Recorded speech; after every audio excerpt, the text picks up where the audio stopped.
الوالد فنان، فأنا اكتسبت الموهبة هاي منه.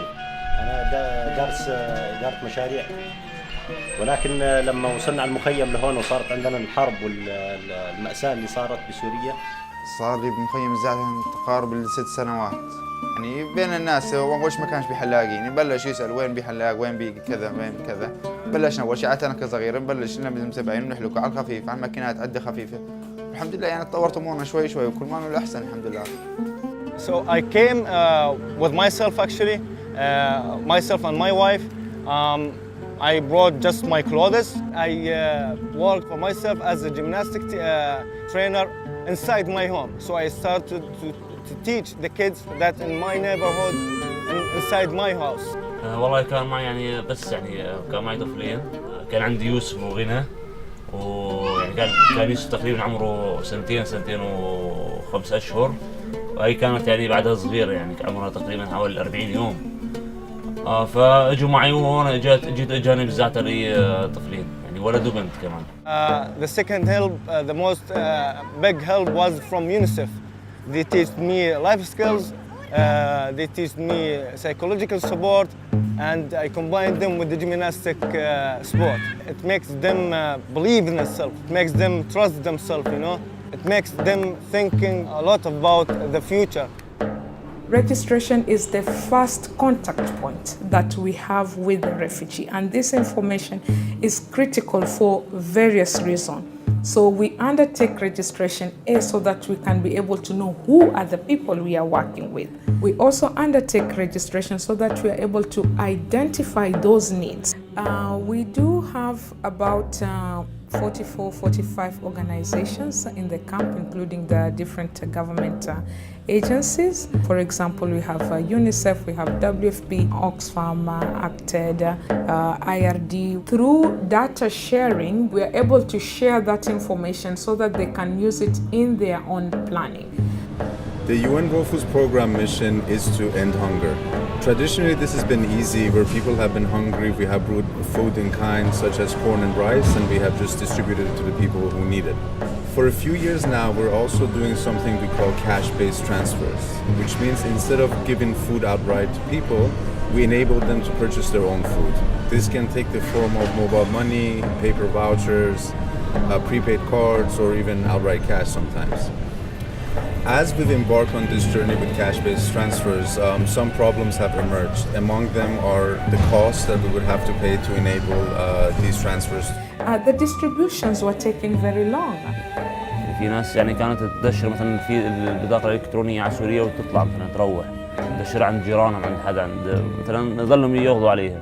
Privacy could be a concern, especially in refugee scenarios where we would have to share the names of the people we serve. إنه يكون الواحد يحفظ الرقم السري، أو يكون ناسي، أو يكون مثلا يعني لازم يسجله على مثلا على شيء بالبيت مثلا لحتى يكون حافظه. I was reading about blockchain, and I thought perhaps blockchain could help us implement our work a little bit better. So to do that, we did a quick proof of concept in Pakistan. We created accounts for them, transferred entitlements, and beneficiaries would redeem their entitlements in cash or food, and we would essentially deduct these amounts from their blockchain accounts. The World Food Programme current exploration of blockchain technology called Building Blocks is implemented in the Zaatari and Azraq refugee camps. We authorize the transactions using iris scanning or iris biometric technology. The iris scan actually triggers the private key of each beneficiary. So we use that for cross-checking, but also other services like the WFP supermarket. In this case, they could go to one of the supermarkets in the camps and redeem their entitlements. You go and buy something when you need it at the time that is suitable. هلا بروح مثلا بدي اشتري مثلا اغراض، بتسوق بالمول يعني اغراضي كلها، بفوت عند الكاشير مثلا بدق اغراضي كلها مع الكاشير على اسمه، بقول لي اعطيني عينك بس طلع بالكاميرا، اطلع فيه يعني بعطيني يعني بعمل كبسه للعين او كذا، بصورها يعني للعين وبقول لي هاي اغراضك. They would scan their iris, that iris gets verified against the UNHCR database, and we get back a code for that person, and it's that code that triggers the private key on our system building blocks that allows the transaction to go through. Using registration information to feed into the blockchain and be used in various different operations. Of the collective aid that we're delivering to people in a certain country, and especially if we do all manage to collaborate as different humanitarian actors around the same neutral blockchain network, we could really then optimize our programs together in an unprecedented way to make our work more efficient, to reduce fragmentation and duplication, and more importantly also to provide an opportunity for optimization and harmonization at a large scale. It goes beyond just the identity and it brings back the dignity of the person. And this is the most important thing when you can be respected by who you are. And when you go, you don't need to show so many things to prove because the information is there and the data is a reliable data. And this is what with UNHCR registration we have been able to put on the table for our partners and for the refugees. فحبينا نوصل للعالم انه رسالة محبة وسلام ويكون ما فيها الحروب والدماء بالخاصة بالوطن العربي. والله يعني هلا يعني الوضع بس تحسن بسوريا يعني ان شاء الله بنرجع يعني على بلدنا على اهلنا. اما الحمد لله اهم شيء البنت. عندي مستقبل البنت. We can build, a better future, not just Syria, maybe for everyone. On behalf of the chain exchange host, BlockVentures, and the global sponsor, PocketBanx, we want to recognize Houman, the head of emerging technologies for the United Nations Food Program, and recognize the amazing work. It's one of the best real-life use cases of using blockchain technology to do something truly meaningful and amazing to help people. Right? And I think it lays the groundwork and the foundation, the patchwork for how we're going to see different applications built on top of this technology moving forward. So introducing the award for excellence in innovation, we have the founder and CEO, Al Rosario of BlockVentures, and we have the co-founder and CEO of PocketBanx, Bill Baumgart. Let's have him out on stage.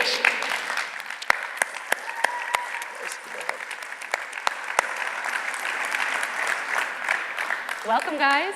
And while these fellows are coming out, it's my extreme pleasure to introduce you in person to the head of emerging technologies for the United Nations World Food Program, Mr. Houman Haddad. Please, large round of applause.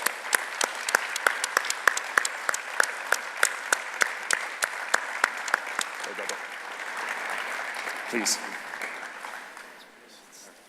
Thank you very much. Thank you so much. And you grab the guys.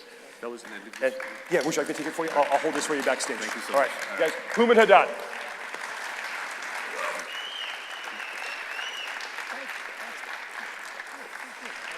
Good evening, everybody.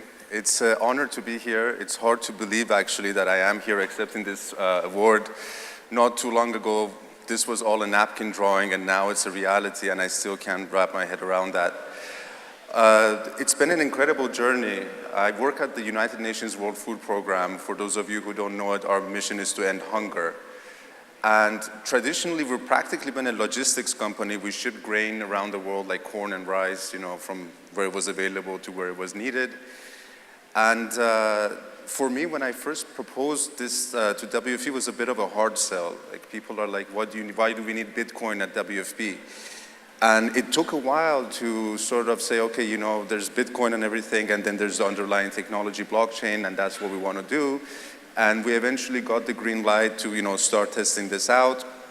And as you saw, this is now being implemented in a refugee camp, or actually two of them, in Jordan for Syrian refugees. So we went there, we visited the place and everything, and it's a bit surreal, it's in the middle of the desert, there's really nothing there, and there is a relatively well-stocked supermarket. They have everything from pasta to olive oil to, whatever else you would expect, but there's not much else. And the people who live there have escaped, horrors. I mean, you might have seen some stuff in the news about what's been going on in Syria. And because there's not much else to do, this going to the supermarket is almost like a social event. in one of the camps in particular, people go 14 times a month, and the average outside the camps is twice a month. And that's just to show that, that just going there is something. And it became important then not to change this experience for them. It was a sort of a source of stability, sort of something concrete they could measure after everything they had escaped. So that was when it really hit me, like what we're dealing with here. This wasn't just a simple experiment. This had to work. We couldn't disrupt these people's lives. And so the pressure became that much more. It so happened they were already using iris scanning technology to purchase their food. And in order not to make a disruption, we just connected that to our blockchain system, and we used the iris scan to trigger the private key of beneficiaries, again, to try to minimize the change in their experience. So for a few days leading to the first transaction, we hadn't really slept. And when for the first time a beneficiary or refugee scanned their iris and it worked and the receipt printed out, that's when I took my first breath. I'm like, okay, this is working, and it can sort of the future became a little bit more certain.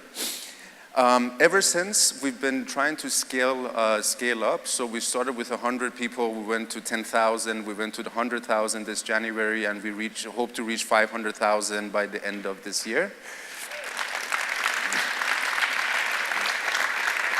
Thank you. And yeah, that challenge is always there to make sure this thing works. This is people's lives. We really have to take it with a lot of responsibility. But for me, even some of my own thoughts and doubts sort of were relieved by that. And that's sort of where I hope to see a little bit more my project, at least if it can serve as an example, if there are questions. There were a lot of questions about scalability of blockchain, and I think we've at least answered some of them, as I believe the largest implementation of blockchain technology for humanitarian purposes. So the key thing I like about what we're doing actually is that we're applying cutting edge technology outside of its normal context. You hear a lot of cool stuff coming out of the Silicon Valley and all of that, but here, we're talking about a refugee camp in Jordan. But often this is the place people most need it. In Jordan, refugees cannot open bank accounts. They don't really have access to financial inclusion. A lot of the refugees also don't have identity. Even if they had it, they destroyed it on their journey, because if it fell into the wrong hands, it could mean sometimes death for them. And without ID and without being financially included, there's very little you can do. Imagine your own daily lives, just even coming here without a credit card or without some form of ID, how difficult that would be. As countries get more integrated, a lot of the technologies are being made available in sort of developing countries as well. But unless, again, you have some of a form of banking or ID, you can't access them, which means it remains out of reach for the most vulnerable people. And this is one of the reasons I like blockchain, because I think it has the potential to solve both the financial inclusion and identity problem for the people who really need it around the world, people who don't have it at all. For this to work, though, I do think, again, we have to realize it's new, it's emerging, we need to test it carefully, especially when it affects people's lives. But I think the theory is sound, and I hope projects like ours show that it can work. But I think there also needs to be a lot more collaboration, especially in the blockchain space. We need to break out of silos and direct competition, and things need to be developed collaboratively for things to work, especially in the humanitarian context. And this is something I hope we can achieve. Again, it's been an honor being here. Thank you very much for your time. And I'm going to be around for the next couple of days, so hope to get a chance to speak to some of you.